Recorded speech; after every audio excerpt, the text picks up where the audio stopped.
G'day Spurs fans, Paul Hotspur here, the only psychedelic sock show on the internet. And how are we all doing today? We've got a game tonight, 1 AM, Sheffield United, the finale of the season. And I've just been having a bit of a reflection on the season as a whole. Was it good? Was it bad? That sort of stuff. And you know what? Overall, I'm pretty happy and optimistic. We got more points than last year. At times we played some wonderful football. And this is all despite losing one of the world's best strikers the day before the season started. I think Ange has really tested the players, much more so than a few previous managers as well. And we found out which players can play with his philosophy, and more importantly, we found out more about who can do that on a consistent basis. That's the important thing, consistency. You know, when I supported Spurs, go to see them in the 80s, you know, we could be great, but at times we could be inconsistent, not as much as we are today, but consistency is the important thing. And I think what Ange has done by insisting that there is no plan B, as in philosophy wise, you know, people get, oh dear, Ange's system, black and white, I'm a robot. It's a philosophy, man, it's a philosophy. It doesn't matter the formation, it's the philosophy. Which players can do it, which players can't. And at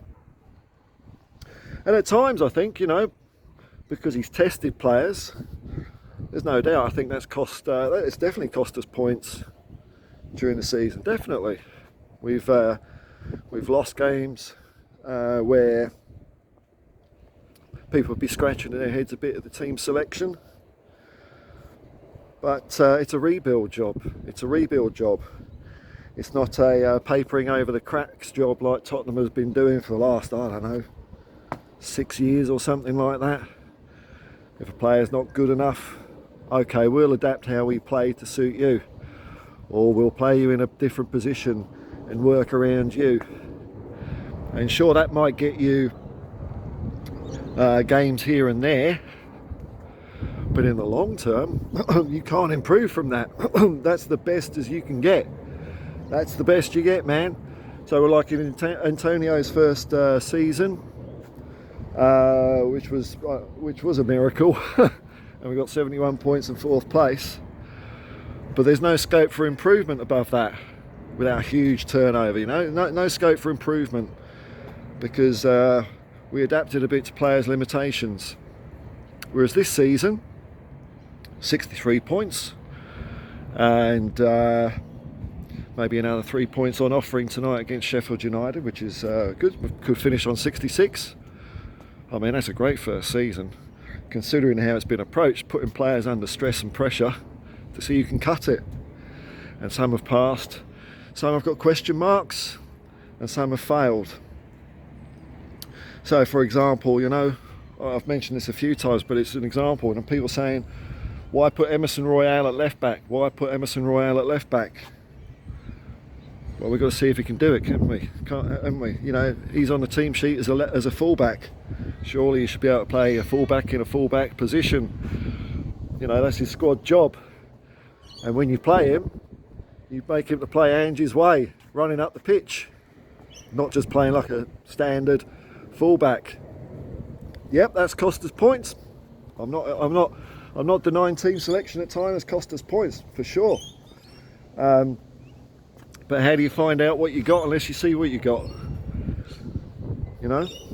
So Emerson Royale, Ben Davies came up short. You know, they might have a good game, so then you try them again. Might have an okay game, and then you try them again, and they can't do it. That's what Ange has been doing this year. He's been testing the players, making sure that they're all on board with him. And I'm not saying it's a lack of effort in some of these players, but I want more than effort now at Tottenham. I want excellence. You know, trying hard is the bare minimum you want from a player. skill and adaptation. Football brains, that's what we want on the pitch, football brains. So I go through some of the players that I think have definitely come through shining this season. Vicario, I mean, generally the back line, Vicario, Pedro Porro, Romero, Van der Ven, Udogi. I mean, I can't complain with any of them. Dragashin, I don't know yet. He had a great game against Manchester City. So when I say I don't know, I'm not saying no. It's just that I haven't seen enough. So which means I want to see more. I'm not saying, oh, I'll get rid of him. The midfield has been patchy. I'd say our most consistent midfielder this year has been Pat Matasar. By a long way, actually. I think you always get 100% effort from him, and he's been great progressing the ball up the pitch. Very aggressive in his press, taking the ball off people. Been fantastic. The likes of Basuma, Madison, good on their day but inconsistent. Pierre-Emile Højbjerg, Lo Celso, very patchy, very patchy, and it looks like a struggle to get to grips with how to play progressive football. And then you got the front line. Sonny, I think he's captained the team very well this year.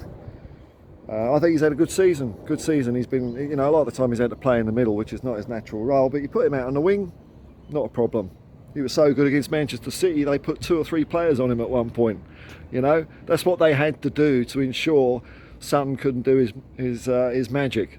So it's been a good season for Son. Brennan Johnson, I think, is I've got hope for Brennan Johnson. I know a lot of people don't see that the same way, but I do. I think he's shown what he can do, and when it hasn't happened, it's generally been in games where it's not just him.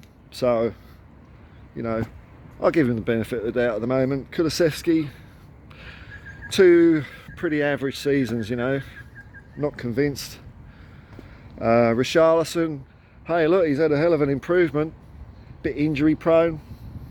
So we found out, you know, this is the thing, we found out an awful lot this season, I think, about our players. And for me, it's been worth the experience of having the odd, you know, we haven't had, we've had about, I don't know, off the top of my head, maybe 7 or 8 not so good performances. And so I've really enjoyed, you know, overall, all I can say is I've really enjoyed this season. Because even when it hasn't been good, we found out a lot. And I like that. You know, I think part of the problem with Antonio is, you know, being on an 18-month contract, you're going to play more short term. You are going to be looking at just the next game and how to win that next game. So the room for experimentation and testing is limited, isn't it? So like the first 11 was always the same, pretty much the whole season. If whoever was fit, that was the first 11. When we didn't see that so much with Ange, you know, it's been a complaint, I think, of Spurs fans in the past, including myself, you know, that we don't drop players when they're out of form just because they're good, and we've been doing that this year. You know, we've been dropping players to the bench. I forgot to mention Bentancur. Like, he's had a horrible trot with injuries, but I think he's done all right. You know, he's coming back. You know, I think there's enough there. So now you know, when we start dropping players and experimenting, I don't think it's fair to then say, well, I don't want to do that anymore. So it's been a season of discovery for me. So even, like I say, even when it's been a bad performance, at least you can see why. You can see what's going on, and who's passing the test, and who's struggling, and who's short of the mark. So because Ange is on a longer contract and he seems to be getting full backing. I mean, he said in his press conference yesterday that the club says whatever you need. He seems happy with that, and I know Ange is not one to bullshit about stuff like that, man. He really isn't. If he wasn't getting support, he wouldn't be saying that. You know, he's been able to play the long game, and I think that's been frustrating for some fans. You know, because there's always the clamour, where's my trophy?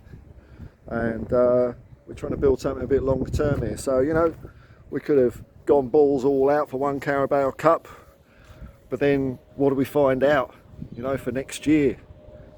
You know, not much. And I'm just thinking, I'm wondering if this is why Ange's first seasons are like this. You know, the first seasons, probably with the exception of Celtic, but the first seasons are usually, results-wise, not that great. But then the second season flies, and you know, he's cracking eggs, man. He's cracking eggs. He's pulling it down, testing it, stress testing it, and now he's got a clear picture of what needs to take place for us to get up to that next level and be competitive. And you know, I see that the same with you know, the other successful managers in the Premier League. Pep had to do that, bringing in his own style. Even though Manchester City were successful, he wanted to do it his way, so he had to break it down and restart.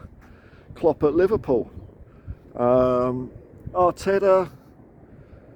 Well, yeah, I mean, he had terrible seasons. The fans were calling for him to leave. You know, whether he could say he's successful, look.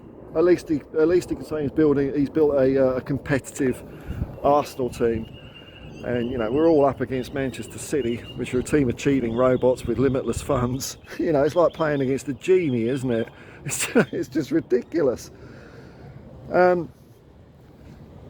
So I'm happy with the season. I really am. I've had some real fun moments.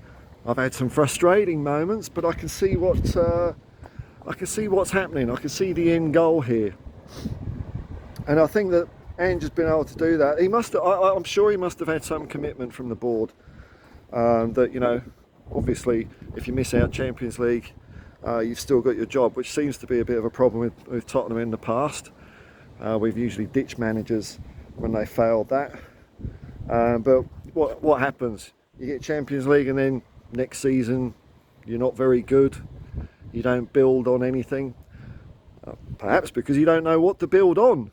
You know, if you've been that good one year, why do you need to change anything? And this year we've done remarkably well, considering the circumstances, and considering that, you know, we've varied the selection around. We've had lots of injuries and things like that, and disruptions. And we could finish with 66 points. I mean, that's all right. So I've enjoyed it. I've enjoyed it as a whole, and I'm looking forward to a good finale. Sheffield United are down and out. Will they want to give their home fans something to cheer for? Like, they're going to try and win. You know, they're professional footballers. Every team tries to win. But we maybe have a point to prove as well. So I'm hoping for a nice shellacking tonight. A nice shellacking to finish the season in a smile. But if we don't, we might lose 5th place. So I'm happy with it. We're rebuilding. Onwards and upwards. It's the long game, not the short game. Don't worry about 5 losses out of 6. We've learnt a lot. We've learnt an awful lot about the mentality of the players, the team, who can do it and who can't. It's all valuable knowledge, man. All valuable knowledge. You've trying to think of an analogy. Can't think of one. You've got to go to a library to read a book. Bollocks, isn't it?